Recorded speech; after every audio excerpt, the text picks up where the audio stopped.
হযরত মুসা আলাইহিস সালামের মতো সমুদ্রকে দুই ভাগ করার চেষ্টা, আর সেই চেষ্টাই শেষ হলো ভয়াবহ হাস্যকর এক ঘটনায়। সাদা জুব্বা পরে হাতে লাঠি উঁচিয়ে সমুদ্রের দিকে এগিয়ে যাচ্ছিলেন এক যুবক। তার দাবি তিনি নাকি মুসা আলাইহিস সালামের অলৌকিক ঘটনার মতো সমুদ্র ভাগ করতে পারবেন। পেছনে দাঁড়িয়ে থাকা লোকজনও হাত তুলে উল্লাস করছিল, যেন সত্যি ঘটতে যাচ্ছে অবিশ্বাস্য কিছু। ভিডিওতে দেখা যায় লাঠি উঁচিয়ে সমুদ্রকে ভাগ করতে এগিয়ে যাচ্ছেন ওই যুবক, কিন্তু কয়েক সেকেন্ডের মধ্যেই বদলে যায় পুরো দৃশ্য।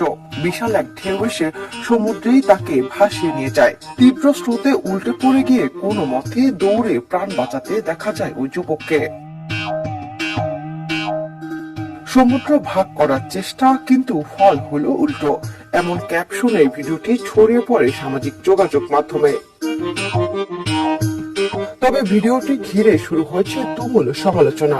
অনেক নেটিজেনদের দাবি, ভাইরাল হওয়ার নেশায় এখন কেউ কেউ নবীদের জীবন কাহিনীকেও মিম ও বিনোদনের উপকরণ বানানোর চেষ্টা করছে।